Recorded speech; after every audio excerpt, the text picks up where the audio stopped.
नमस्कार दोस्तों, आज हम एग्ज़ाम्पल नंबर 7 से शुरू करेंगे। एग्ज़ाम्पल नंबर 7 मैं वैसे ही आपको बुक में समझा दूंगा, आपको वैसे ड्रॉ करके नहीं बताऊंगा, ठीक है, सॉल्व करके नहीं बताऊंगा। एग्ज़ाम्पल नंबर 7 है, सिद्ध कीजिए कि क्षेत्र F पर सभी बहुपदों की सदिश समष्टि VF में अनंत समुच्चय S में ये अवयव है Li है। तो इसमें सबसे पहले जो है हमें जो है परिमित अनंत समुच्चय मानने पड़ेंगे। तो जो पहला सेट S है वो तो हमें उसमें S जो है दिया हुआ है, जिसमें 1x x की स्क्वायर x की क्यूब ये वाले अवयव दिए हुए हैं। अब हम जो अनंत जो सेट्स का जो समुच्चय है Sn उसकी बात करते हैं। उसमें जो है इसने x की पावर m1 x की पावर m2 इस प्रकार के अवयव लिए हैं, जो कि दिए गए समुच्चय S का ही एक उपसमुच्चय है। यानी S जो है उसमें ये सारे समुच्चय होंगे, यानी Sn कंटेन टू S, ठीक है। और m1 से लेके mn तक जो है यहाँ पे वो शून्येतर पूर्णांक है, यानी नॉन जीरो इंटीजर्स, ठीक है। अब इनका लीनियर कॉम्बिनेशन बनाने के लिए हमें A1 से लेके An तक अवयव चाहिए होंगे, जो कि हम क्षेत्र F से ले लेंगे, क्योंकि जो सदिश समष्टि है वो VF में है तो हम F लेंगे। तो हमने N तक जो है अवयव ले लिए हैं उसमें से, फिर इनका लीनियर कॉम्बिनेशन बनाया। यहाँ पे हमें बहुपद में यानी x में जो वैल्यूज़ है तो इक्वल में भी हम समीकरणों को बहुपद के रूप में ही बनाएंगे। अब इन जो बहुपद है इनकी तुलना करेंगे तो हमें जो है a1 के इक्वल 0, a2 के इक्वल 0, इसी प्रकार an के इक्वल में 0 मिलेगा। तो जिससे हमें पता चलेगा कि Sn में जितने भी जो सदिश है वो Li है, और एक Sn Li हो गया। मान लो ये Sn है, हमने n तक अवयव लिए हैं, तो अगर S1 S2 S3 अनंत है S के अंदर, ठीक है, Sn है वो S में कंटेन कर रहा है, और ये जो है अनंत अवयव है, मतलब अनंत परिमित उपसमुच्चय है। तो ये S में कंटेन कर रही है, तो S का जो प्रत्येक परिमित उपसमुच्चय वो है Li होगा। अगर ये Li है तो S भी जो है Li होगा। अब एग्जाम्पल नंबर 8। एग्जाम्पल नंबर 8 में दो पार्ट है, मैं आपको इसका B पार्ट करवा देता हूँ और A पार्ट इसके जैसा ही है, आप खुद करके देखना, ठीक है। अगर आपको कोई समस्या हो तो आप मुझे कमेंट कर दीजिएगा। इसी में अल्फ़ा 1 अल्फ़ा 3 सदिश समष्टि VC के Li सदिश है, तो सिद्ध कीजिए कि निम्न भी Li होंगे। यानी अल्फ़ा 1 से लेकर अल्फ़ा 3 तक जो है Li है, हमें इनको भी Li प्रूव करना है। तो एग्जाम्पल नंबर 8 और इसका पार्ट B, जिसमें सदिश है alpha 1 plus alpha 2 comma alpha 1 minus alpha 2 comma alpha 1 minus में 2 अल्फ़ा 2 प्लस में अल्फ़ा 3, ये तीन सदिश हमें दिए हुए हैं। तो हम जानते हैं कि सबसे पहले हम इनका लीनियर कॉम्बिनेशन बनाएंगे। तो मैंने लीनियर कॉम्बिनेशन बनाने के लिए मैं इसके हिसाब से अवयव ले रहा हूँ C से। मैंने B1 B2 और B3 तीन अवयव लिए C के, क्योंकि ये क्षेत्र से आते हैं और यहाँ पे क्षेत्र C है। फिर मैं इनका लीनियर कॉम्बिनेशन बनाऊंगा, तो यहाँ पे B1 अल्फ़ा 1 यानी अल्फ़ा 1 की जगह मैं ये वाला सदिश B2 अल्फ़ा 2 B3 अल्फ़ा 3, ठीक है। मैंने मतलब ये एक तरीके से पूरा एक सदिश को डिनोट कर रहा है, ठीक है। तो B1 के साथ मैं मल्टीप्लाई करूंगा अल्फ़ा 1 प्लस में अल्फ़ा 2 प्लस B2 के साथ अल्फ़ा 1 माइनस में अल्फ़ा 2 प्लस में B3 के साथ अल्फ़ा 1 माइनस में 2 अल्फ़ा 2 प्लस में अल्फ़ा 3 इज इक्वल टू 0। ये हमने इनका लीनियर कॉम्बिनेशन बना लिया है। अब इनका जो है अल्फ़ा 1 कॉमन लेंगे इनमें से मल्टीप्लाई करने के बाद। जब मैंने अल्फ़ा 1 कॉमन लिया तो यहाँ से एक, तो यहाँ से B1 प्लस यहाँ से B2 और यहाँ से प्लस में B3 कॉमन आया, B3 का एडिशन हुआ तो यहाँ से अल्फ़ा 1 कॉमन आया। फिर अल्फ़ा 2 में B1 minus B2 minus 2B3, इसमें से जो है अल्फ़ा 2 कॉमन आया, प्लस में लास्ट में B3 अल्फ़ा 3 बचा इज इक्वल टू 0। अब हम इनमें इक्वेशंस बनाएंगे, यानी पहली इक्वेशन होगी B1 प्लस में B2 प्लस में B3 इज इक्वल टू 0। ये अल्फ़ा 1 इधर हम 0 अल्फ़ा 1 0 अल्फ़ा 2 0 अल्फ़ा 3 रख सकते हैं और फिर इनकी तुलना कर सकते हैं। तुलना से हमें ये मिलेगा B1 माइनस में B2 माइनस में 2B3 इज इक्वल टू 0। इसी प्रकार B3 इज इक्वल टू 0। अब हम क्या करेंगे, वैसे डायरेक्ट आपको ज़्यादा उलझने की आवश्यकता नहीं है। हम B3 इन दोनों में पुट करेंगे तो B1 यहाँ पे B1 प्लस B2 बनेगा, यहाँ पर B1 माइनस में B2, फिर इन दोनों का एडिशन करेंगे तो 2B1 इज इक्वल टू 0 आ जाएगा। तो यहाँ से जो है हमारे पास B1 भी 0 आ गया।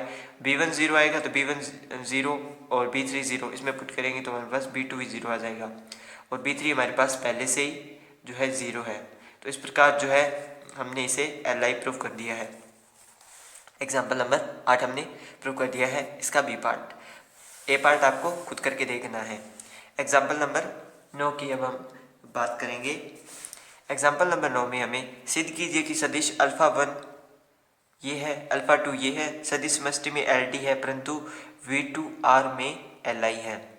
तो इसमें हमें ये चीज़ देखनी होगी कि मान लो अल्फा 1 और अल्फा 2 अगर एक दूसरे के अदिश गुणज हो गए तब तो ये LD हो जाएगा, नहीं तो ये LD नहीं होगा। तो एग्जाम्पल नंबर 9, मैंने अल्फ़ा 1 और अल्फ़ा 2 जो है वो V2C के यहाँ पे मान लिए हैं। वैसे दिया है, मैंने लिख दिया है भी ये अल्फ़ा 1 और V2C के है। V2C में ये दोनों सदिश LD होंगे यदि एक दूसरे का अदिश गुणज हो। अदिश गुणज हो तब मैंने मान लिया ए 1 प्लस में आई है, 1 प्लस में आइटा, ये मैंने कोई सी का अवयव मान लिया। मतलब हमने जो अदिश गुणन सहचारी होता है या फिर उसमें से कोई भी आप जो सदिश समष्टि के एक जो उसके गुणधर्म थे उनमें से आप कोई भी एक उठा लीजिए, वहाँ से हम इस चीज़ को प्रूव करेंगे। मेनली जो है अदिश गुणन सहचारी वाली चीज़ जो हम यहाँ पे उठाएंगे, जिसमें एक क्षेत्र का अवयव और दूसरा जो अरिक्त उपसमुच्चय या सदिश समष्टि का अवयव कोई भी मान लीजिए, उनका मल्टीप्लाई है जो वो सदिश समष्टि में आ जाना चाहिए, तो उसी प्रकार का हम यहाँ पे यूज़ करेंगे। तो मैंने 1 प्लस आइटा के साथ मल्टीप्लाई किया अल्फ़ा 2 का, अगर वो अल्फ़ा 1 आ गया इक्वल में तो जो है ये LD होगा, नहीं तो नहीं होगा। तो जब यहाँ पे 1 प्लस आइटा और अल्फ़ा 2 की वैल्यू जो है मेरे पास यहाँ पे है 1 प्लस 1 कोमा में 1 plus eta, 1 comma 1 plus eta, और मैं मल्टीप्लाई करूँगा इनका तो मल्टीप्लाई आया 1 प्लस में आइटा कोमा 1 प्लस में आइटा की स्क्वायर, ये हमारे पास इसकी वैल्यू आ गई। जब हमने इसे हल किया तो 1 प्लस आइटा कोमा यहाँ पे 2 आइटा बच गया। तो हम देखते हैं कि ये जो वैल्यू है ये अल्फ़ा 1 की है, यानी हमें यहाँ से जो है अल्फ़ा 1 प्राप्त हो गया। इसका मतलब क्या हुआ कि अल्फ़ा 1 जो है 1 plus eta is equal multiply में अल्फ़ा 2, इनका पूर्ण गुणज है, मतलब इन दोनों का मल्टीप्लाई करें तो हमें अल्फ़ा 1 मिल जाएगा। अतः अल्फ़ा 1 कोमा अल्फ़ा 2 का अदिश गुणज है, अदिश गुणज है। ठीक है, अब हम जो है अल्फ़ा 1 और अल्फ़ा 2 को V2C में LD बता देंगे, यानी ये V2C में LD है। अब हमें ये जांच करना है कि क्या ये V2R में LD है। तो इसके लिए हम पुनः दो अवयव मानेंगे अल्फ़ा 1 और अल्फ़ा 2 जो कि V2R में है, R में है। ठीक है, अगर अल्फ़ा 1 और अल्फ़ा 2 इसका अदिश गुणज जो है वो हमें R में मिल गया है तो ये जो है LD हो जाएगा, लेकिन ऐसा होगा नहीं। इन दोनों का अदिश गुणज नहीं हो सकता R में,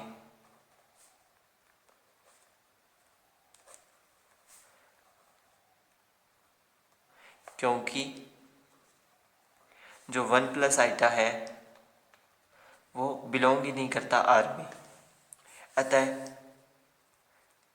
जो V2R है उसमें अल्फ़ा 1 कोमा अल्फ़ा 2 LI है, मतलब वो LD नहीं है तो वो LI होंगे। ठीक है, एक कंडीशन तो होती ही होगी उसमें। अब हम एग्जाम्पल नंबर 10 की बात करेंगे।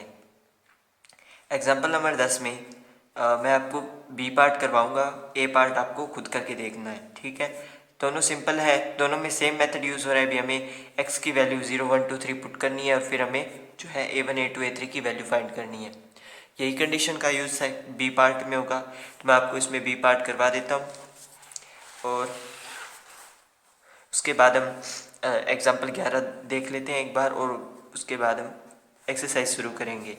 तो एग्जाम्पल नंबर 10 है, उसमें हमें यदि V R से R में परिभाषित समस्त फलनों की सदिश समष्टि हो तो सिद्ध कीजिए कि एफ जी एच बिलोंग करेगा V में एल आई है, जहाँ ये हमें चीज़ प्रूव करनी है।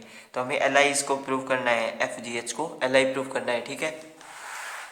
तो एफ ऑफ एक्स जो है बी पार्ट में, एफ ऑफ एक्स के इक्वल में हमारे पास है sine x, g of x के इक्वल में है कोस एक्स और एच ऑफ एक्स के इक्वल में है यहाँ पे एक्स। तो हमें B1 B2 B3 जो अवयव है वो हमें R से लेने होंगे, क्योंकि ये R की बात कर रहा है यहाँ पे। लीनियर कॉम्बिनेशन जो होगा वो B1F प्लस में B2G प्लस में B3H होगा और इक्वल में 0 हो जाएगा। वैल्यू पुट करते हैं हम यहाँ पे, तो B1 साइन एक्स प्लस में B2 कोस एक्स प्लस में B3 x is equal to 0। यहाँ पे हम डायरेक्ट जो है इनके समीकरण बना के वैल्यू नहीं फाइंड कर सकते, तो इसलिए हम यहाँ पे x की वैल्यू पुट करेंगे। परंतु यदि मैं x बराबर 0 रखूँ इसमें, तो मेरे पास क्या अवयव आएंगे, मेरे पास B1 यहाँ पे साइन 0 0 होता है, डॉट 0 प्लस में B2 कोस 0 1 होता है और ये B3 इसके मल्टीप्लाई में भी 0, तो इक्वल में 0, तो यहाँ से B2 है वो मेरे पास 0 आ गया है। इसको इक्वेशन नंबर मैंने 1 मान लिया। यदि मैं x बराबर पाई बटा 2 रख दूँ, x बराबर पाई बटा 2 रखने पर B1 साइन पाई बटा 2 की वैल्यू 1 होती है, प्लस में B2 कोस पाई बटा 2 0 होता है और यहाँ पे B3 पाई बटा 2 आ गया। तो यहाँ से मेरे पास जो आया B1 इज इक्वल टू, ये तो 0 है, B1 प्लस में B3 पाई बटा 2 आ गया। यह समीकरण नंबर 2 आ गई। उसके बाद यदि मैं x बराबर पाई रख देता हूँ, तो साइन पाई तो 0 होता है, प्लस में B2 ये माइनस का 1 होता है और ये B3 पाई हो गया, इज इक्वल टू में 0 आ गया। यहाँ से हल करने पर B1 यहाँ पे जो है साइन पाई 0 होता है, मैंने यहाँ पे 0 नहीं लिखा, इसकी वैल्यू साइन पाई 0 होता है, तो ये 0, यहाँ पे -1, तो ये माइनस का B2 और प्लस में B3 पाई आ गया मेरे पास, इज इक्वल टू 0। इसको मैंने इक्वेशन नंबर 3 नाम दे दिया है। अब मैं इक्वेशन जो यहाँ पे B2 की वैल्यू मेरे पास 0 है, तो मैं यहाँ पे B2 अगर 0 रख देता हूँ तो मेरे पास B3 भी 0 आ गया, और B3 की अगर मैं यहाँ पे 0 रखूँ, यहाँ पे इक्वल में 0 है, अगर मैं B3 को यहाँ पे 0 रख देता हूँ तो मेरे पास B1 भी 0 आ गया। तो समीकरण 1 2 3 से 1 2 व 3 से B1, B2, B3 ये जो तीनों है वो 0 के इक्वल है, मतलब जो है यहाँ पे ये Li हमने प्रूव कर दिया है, ये जो है सदिश Li है। अब हम एग्जाम्पल नंबर 11 की बात करते हैं।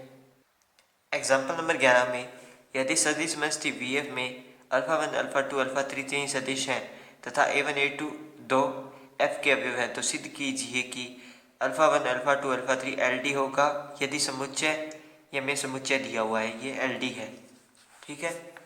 मतलब ये तीनों तभी LD होंगे यदि ये LD होगा। तो इसमें जो है ज़्यादा तो जो हिंदी में लाइन्स लिखी हुई है, लेकिन फिर भी मैं आपको थोड़ा बहुत इसमें बताने का प्रयास अवश्य करूँगा जितना मुझे समझ में आया। तो सॉल्यूशन में जो है सबसे पहले एक चीज़ आएगी कि हमें A1 A2 है वो क्षेत्र के अवयव ले लिए दो, और 3 अवयव ले लिए हमने VF से, V ऑफ F से 3 अवयव आ गए। और हमें ये बताना है, अगर मैं α1 कोमा अल्फ़ा 2 कोमा अल्फ़ा 3। यदि इनको LD प्रूव करना है तो मुझे alpha 1 plus A1 alpha 2 plus A2 alpha 3 comma alpha 2 comma alpha 3 को LD प्रूव करना होगा। ठीक है, अगर ये LD है तो वो भी LD हो जाएंगे। तो इसके लिए मैं सबसे पहले मान के ही चलूँगा कि जो alpha 1 plus A1 alpha 2 plus में A2 अल्फ़ा 3 कोमा अल्फ़ा 2 और अल्फ़ा 3 ये जो है LD है तो A B C वो F में के अवयव है।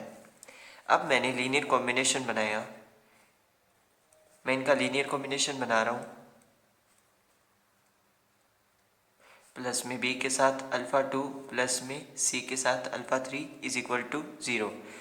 फिर मैं यहाँ से जो वैल्यू कॉमन आएगी वो कॉमन लूँगा।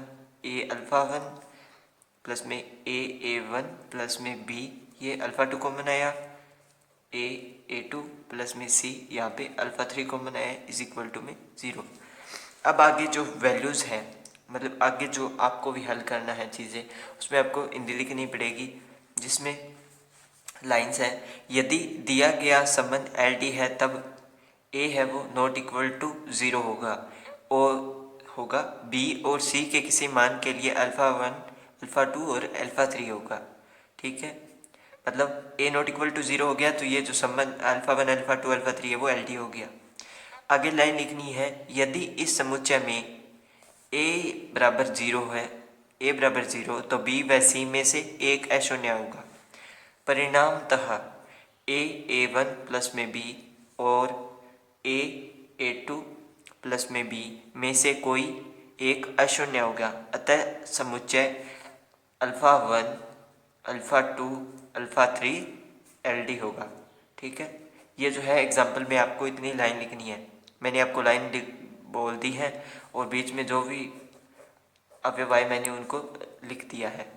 आप वीडियो पॉज करके भी इन लाइन्स को लिख सकते हैं। ठीक है, अब हम जो चैप्टर की प्रश्नावली है उसके बारे में बात करते हैं। एक्सरसाइज सेकंड बी, इसमें जो पहला क्वेश्चन है, सदिश समष्टि V3R के निम्न सदिशों के LI व LD होने की जांच कीजिए। तो इसमें मैं आपको कुछ जो चुनिंदा सवाल है वो आपको इसमें करवा दूंगा और बाकी आप खुद करके देखिएगा। ठीक है, तो कभी कभार क्या होता है कि एक्सरसाइज का फर्स्ट क्वेश्चन कभी कभार एग्जाम में आ जाता है, तो मैं इसका आपको फर्स्ट क्वेश्चन करवा रहा हूँ। एक्सरसाइज यहाँ पे सेकंड भी चल रही है, तो इसका क्वेश्चन फर्स्ट का पार्ट ए है, जिसमें हमें अल्फ़ा 1 दिया हुआ है 2 3 1, अल्फ़ा 2 दिया हुआ है -1 4 -2 और अल्फ़ा 3 दिया हुआ है 1 18 -4। ठीक है, ये हमें तीन सदिश दिए हुए हैं। हमें तीन अदिशों को मानना पड़ेगा, ए बी और सी। ये मैंने अदिश मान लिए। अब आर से, क्षेत्र आर से, V3R है तो यहाँ पे क्षेत्र जो है आर का ही यूज़ करेंगे। इनका लीनियर कॉम्बिनेशन वो आएगा A alpha 1 B alpha 2 C alpha 3। ठीक है, ये हमने linear combination is equal to 0 बना लिया है। ए के साथ 2 3 1 प्लस B के साथ -1 4 -2, C के साथ 1 18 -4 और बराबर में 0 0 0। अब हम यहाँ से मैंने आपको समीकरण बनानी बताई थी। भी पहला अवयव 2A माइनस का B C, पहली समीकरण आ गई। 2A माइनस का B और C is equal to 0, question 1। दूसरी है 3A 4B और 18C बराबर में 0, क्वेश्चन 2। फिर A माइनस का 2B माइनस का 4C इक्वल में 0, इक्वेशन नंबर 3।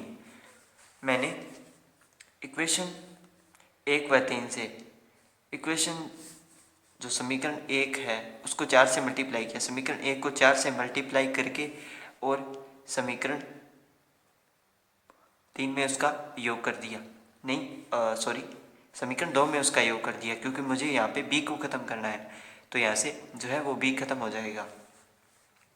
तो जब मैंने ऐसा किया तो 11a प्लस में 22c जो है वो मेरे पास बच गया।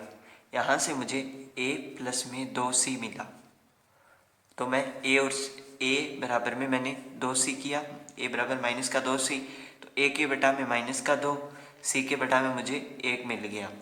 फिर मैंने a और c की वैल्यू मैंने इसमें पुट करी, इक्वेशन 3 में पुट कर सकते हैं आप, 1 में भी पुट कर सकते हैं। जब मैंने इसमें पुट करी तो मेरे पास माइनस का 2 और माइनस का 4, माइनस का 6, ये प्लस का 6, तो मेरे पास b की जो वैल्यू आ गई वो आ गई माइनस का 3 वैल्यू आ गई। अगर आपको इक्वेशन चेक करनी है, मतलब वैल्यूज चेक करनी है, तो आप इसमें रख के देख सकते हैं। तो ये हो गया माइनस का 6, सॉरी माइनस का 2, और ये हो गया प्लस का 6, और ये हो गया माइनस का 4, तो इक्वल में 0, यानी हमारी इक्वेशन को ये सेटिस्फाई करवा रहा है। तो इसका मतलब जो अवयव है वो LD है, LD। अगर हमें लीनियर कॉम्बिनेशन में रखें तो माइनस का 2 अल्फ़ा 1, माइनस का 3 अल्फ़ा 2, प्लस का alpha 1 alpha 3 is equal to 0। ये जो है हमारा लीनियर कॉम्बिनेशन बनेगा, और ये जो है LD है, ये कॉम्बिनेशन LD है। ठीक है, आगे हम इसके और पार्ट को हल करेंगे, जिसमें से मैं आपको सी पार्ट हल करवा देता हूँ। बीच में मैं आपको 2-3 जो सवाल है वो आपके लिए छोड़ दूँगा, ताकि आप भी हल करके देखें, आपको समझ में आए चीज़ें। तो सी में जो है हमें alpha is equal to alpha 1 is equal to 1 1 minus 1, alpha 2 जो है वो मेरे पास आया 2 माइनस 3 5, अल्फ़ा 3 जो है माइनस का 2 1 और 4, ये अल्फ़ा 3 की वैल्यू है। उसी प्रकार हमें अवयव मानने पड़ेंगे A1 A2 A3, मैंने R से मान लिए, लीनियर कॉम्बिनेशन बनाया इनका, A1 alpha 1 A2 alpha 2 plus A3 alpha 3 is equal to 0। Alpha 1 alpha 2 की वैल्यू पुट करते हैं, तो ये हो गया 1 1 माइनस 1, प्लस में A2 के साथ 2 माइनस 3 5, और A3 के साथ माइनस का 2 1 और 4 इज इक्वल टू 0। ये लीनियर कॉम्बिनेशन हो गया। यहाँ से हम समीकरण बनाएंगे, समीकरण बनाना मैंने आपको बता दिया है। जो समीकरण बनेगी वो A1 is equal to 2A2 plus minus में 2A3 इज इक्वल टू 0, ये इक्वेशन 1 हो गई। फिर दूसरी है A1 माइनस में 3A2 प्लस में A3 इज इक्वल टू 0, ये इक्वेशन 2। A1 प्लस में 5A2 प्लस में 4A3 इज इक्वल टू 0, ये इक्वेशन नंबर 3 हो गई। अब मैं इक्वेशन 1 समीकरण 1 व समीकरण 2 से यूज़ करके जो है A1 को ख़त्म कर दूंगा। समीकरण 1 व 2 से मैं A1 को ख़त्म कर दूंगा, मेरे पास A2 की वैल्यू आ जाएगी समीकरण 1 प्लस में 3 करने पर। यहाँ पे माइनस A1 है, सॉरी ये देखिए माइनस का 2A1 है, मैंने यहाँ पे गलत लिखा है। एक बार मैं और चेक कर लेता हूँ, कहीं कुछ गड़बड़ ना हो जाए। नहीं, माइनस का 2 नहीं आएगा, सॉरी माइनस का A1 ही आएगा। माइनस का A1 5A2 और 4A3, कभी कभार माइंड में गड़बड़ सी हो जाती है। समीकरण 1 व समीकरण 3 के योग से, तो ये बनेगा 7A2 प्लस में 2A3 इज इक्वल टू 0। अब मैं इन दोनों को इक्वल करूँगा तो 7A2 is equal to minus का 2A3, तो A2 के बटा में माइनस का 2 आ गया और A3 के बटा में 7 आ गया। इस वैल्यू को हम इन इक्वेशंस में पुट करेंगे तो मेरे पास A1 की जो वैल्यू है वो 18 आ जाएगी। अब मैं इन वैल्यू को इसमें रख के देख लेता हूँ क्या ये सेटिस्फाई करेगी। तो A1 की वैल्यू 18 और ये हो गया माइनस का 4, तो 14 बच गया, और ये 7 दूनी माइनस का 14, तो 0 हो गया है। मतलब ये इसको सेटिस्फाई करवा रही है। इसी प्रकार हम इसके जो है आगे जितने भी बचते हैं सवाल उनको हल करेंगे। इसमें से मैं आपको क्वेश्चन 2, 3, 4 जितने भी हैं प्रश्नावली मैं आपको कोशिश करूंगा कि मैं आपको करवा दूं। एक बार एक सवाल जो है महत्वपूर्ण है इसमें, 9 सवाल नंबर 9 इसमें महत्वपूर्ण है, वो इस साल आने के ज़्यादा चांस है, तो ये आप पक्का कर लीजिए। और कल वाली वीडियो में हम इसके जो है बाकी सवालों को हल करेंगे। तो वीडियो अगर पसंद आए तो लाइक कर दीजिए, अपने फ्रेंड्स के साथ शेयर कर दीजिए और चैनल सब्सक्राइब कर लीजिए। वीडियो देखने के लिए धन्यवाद। कल हमारा चैप्टर 2 जो है वो कंप्लीट हो जाएगा। उसके बाद हम चैप्टर 3 शुरू करेंगे। चैप्टर 3 और 4 में जो है मैंने लिमिटेड ही किया हुआ है, क्योंकि लॉकडाउन लग गया था पिछले साल और हमारा जो सिलेबस है वो कंप्लीट नहीं हो पाया था। तो आप प्लीज़ थोड़ा सा मैनेज कर लीजिए कॉलेज से, या अगर आप कोचिंग जाते हैं या आप अपनी फ्रेंड्स से कहीं से भी आप मैनेज कर लीजिए। ठीक है, वीडियो देखने के लिए आपका बहुत बहुत धन्यवाद।